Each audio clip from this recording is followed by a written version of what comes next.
How's it going, Skullbrains? Welcome to another episode of Skullbrain TV, and in this episode, let's find out what happened to the Book of Prophecies in the last issue of The Ancestral Trail.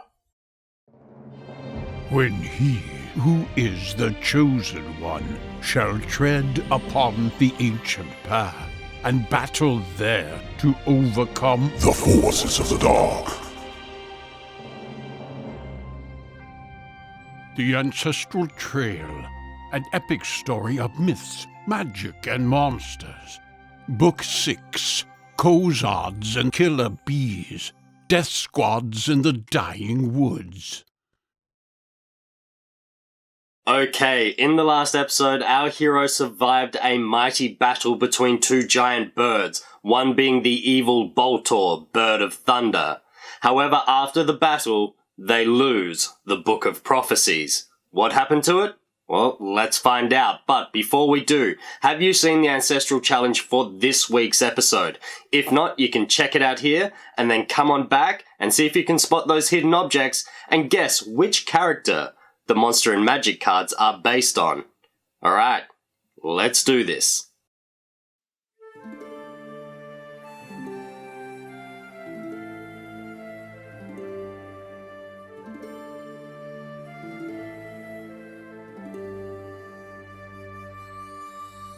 On the 6th day, marching, flying, death at hand, the brave must fear them both. Hark the words in ruined land of wise and ancient growth. Wings that weapons cannot quell will catch them unaware. Chosen's choice of touch will tell and lead them safe to open air.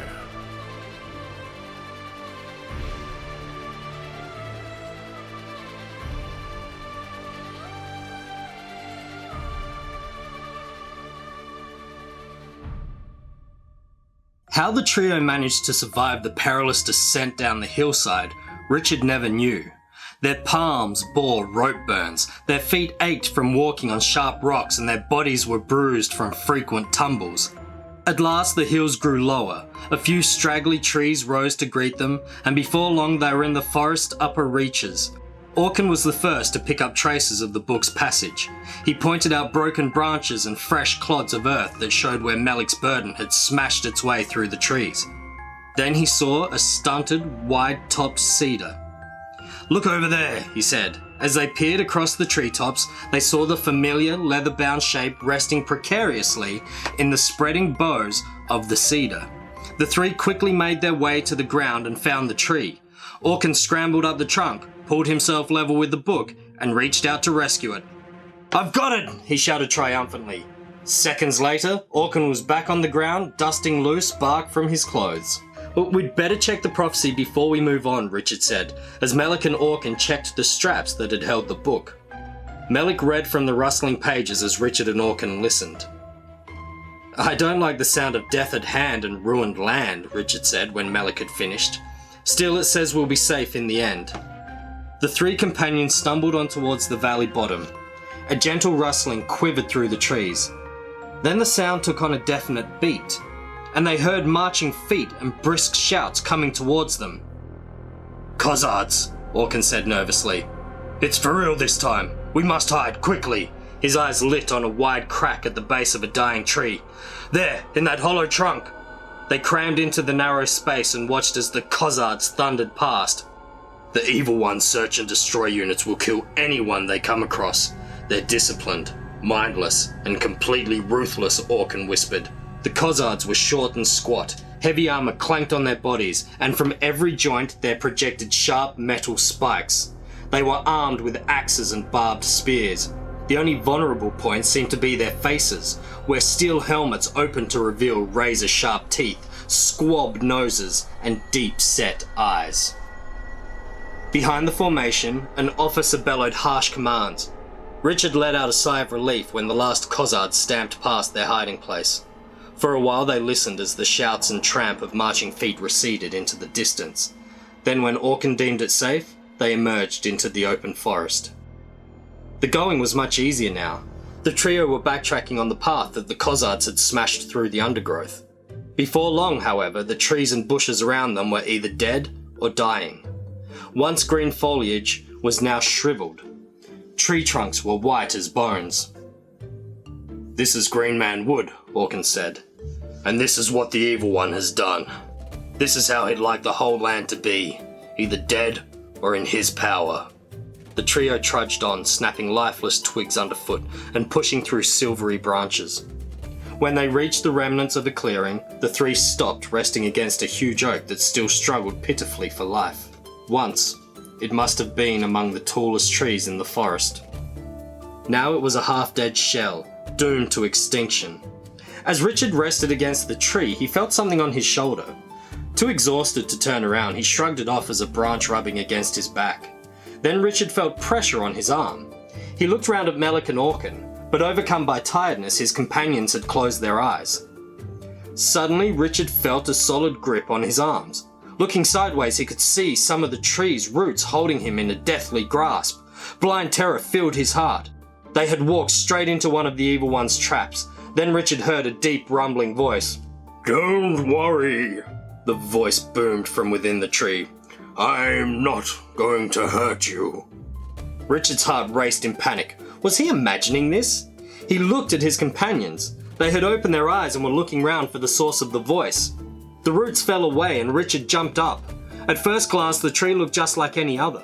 Then Richard noticed a face sketched in lines and withered bark, concealed among natural bumps and creases in the wood. The craggy face looked kind and friendly. Richard remembered the prophecy. Hark the words in ruined land of wise and ancient growth. "I must pass on a warning," the tree said. "I am the only survivor here. The rest of my family have fallen to the Evil One, and I have little time left myself. A few days at most. I know you are the Chosen One, and you must heed my advice." The voice gasped for breath. "Watch out for the Cozards." "We've seen them already," Richard said with an air of confidence. "Be on your guard always," the oak went on. "There are eyes and ears everywhere now. Enemy flying squads are on the lookout for anything that moves." "Grapfrits," Orkin said. "We've dealt with them before." No, the tree's voice sounded even weaker. "Others that are dangerous with deadly stings." The companions could hardly hear a word now. Orkin shook his head and motioned for them to leave. "He must be talking about Grapfrits," Orkin whispered. "We'd better leave quickly." Take care," the old oak muttered. "Remember, they are quicker and deadlier than you would ever dream." The three companions thanked the dying tree for its warning and tiptoed away. "Well, at least that explains the wings that weapons cannot quell," Richard said. "Now we're forewarned." The three were coming out of the brittle woodland into a clearing. Whatever life had once lingered here was gone. Sharp white twigs lay scattered over brown earth. Dead trees lurched dangerously, their shallow roots barely gripping the soil.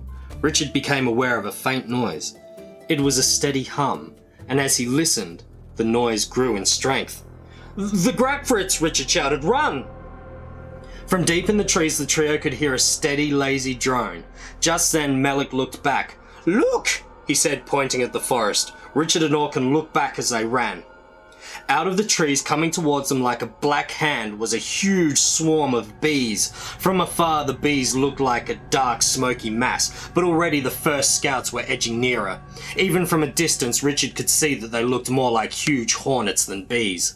The bees' narrow bodies were marked with the pointed horn of the Evil One's mask. Some bees were armed with gigantic stings, ready for action. The drone had reached a note of shrill fury. "Killer bees! They are what the tree was warning us about," Orkin cried. Even as he spoke, there loomed in front of them a high wall of branches, a corpse of a thick thorn hedge that ran off to either side without a break. Orkin took the lead, slashing at the branches with his sword, and using his free hand to push the debris aside to clear a path. Finally, Orkin chopped through the hedge, and the three struggled out into the open. Ahead lay a landscape of soaring mountains, gouged with dried-up riverbeds and the scars of recent landslips. Orkin led his two companions up along the course of a dried-up stream whose flat terraces formed a natural staircase. They were scrambling up a giant step when vicious bellowing echoed up the rock face. The Cozards had returned. The three sprang like goats up the dry stream. Higher and higher they scrambled until the stream bed petered out. Richard stared ahead and saw Golan's features above a narrow gap in the rock face. He pointed out the gap to the others. At that moment they heard a grinding of boots on rocks. A lone Cozard was approaching them. Orkin turned to Richard. "I'll hold him up," he said. "You two, get inside." As Melek and Richard scrambled into the rocky crevice, Orkin took out his sword. Then a whistling sound rent the air, and a barbed spear landed beside him. Orkin jumped sideways just in time, but found himself face to face with the Cozard. The Stormtrooper's mouth was curled back in an awful grin as he swung his heavy axe. Watching from the gap in the rock face, Richard and Melek's eyes widened in horror. As the Cozard's blade glanced Orkin's cheek, he jerked his head back and lost his balance for a split second. At that moment, the Cozard flung himself upon Orkin and raised his weapon. His eyes were staring wildly into Orkin's. Then, to Richard's and Melek's surprise, the Stormtrooper lifted a hand to his neck and stumbled. Orkin squirmed free and jumped to his feet. His sword cut through the air and struck the Cozard with such force that the sword flew from Orkin's hand. The Cozard plunged backwards off the rocky slope. Stopping only to pick up his sword, Orkin ran back to join his companions. Orkin jammed his sword into his scabbard. Then he scrambled in through the narrow opening in the rock face. "Look!" Richard shouted joyfully. "The bees are attacking the Cozards!" "I know," Orkin replied. "One of them got that scout in the neck. Lucky it didn't go for me." The bees, starved of prey in the dead forest, had sensed far richer pickings from the band of newcomers than from the three small specimens they had previously targeted. It did not matter to them that the Cozards were covered in armour. Their stings could penetrate the tightest joints. The fact that the Cozards were in the Evil One's service did not seem to matter to the bees. Evil has no scruples. The swarm bunched into a tight fist, raised itself slightly in the air, then fell like thunder on its new foe. Richard was amazed at the Cozards' speed. Their outer ranks dropped to their knees and raised their shields vertically, while the innermost troops crouched likewise and hoisted their shields flat above their heads. The move was performed with total precision in one violent clash of steel, transforming what had once been a squad of soldiers into a solid metal box against which the bees burst in confusion. The tortoise-shaped box could not hold forever against opponents as determined as the bees. The swarm surged like water against the Cozard formation, squirming its way through the weakest points. One by one, gaps appeared in the shield wall as individual Cozards broke screaming into the open, ripping off their helmets and trying to crush the creatures that crawled over their faces. The Cozards kept their discipline. For every shield bearer who broke and ran, another took his place, the squad forming again in an ever tighter square. Amazingly, the Cozards were advancing, leaving a thick carpet of crushed and crippled insects in their wake. The two forces were well matched. Orkin gave his friends a push. "Come on, let's move now while they're busy attacking each other." The three companions plunged back into the crevice. To their surprise, the narrow opening led into a dark, domed chamber that was easily tall enough for them to stand in. The floor was covered in sand, and the wall had been undercut at waist level by long-gone floods. In the faint light, they could make out a dark hole just set above the waterline. Richard wondered what lay in store now. He fingered Golan's amulet, and once again, he had the comforting feeling that the Guardian's presence was with him. He felt sure they should go in.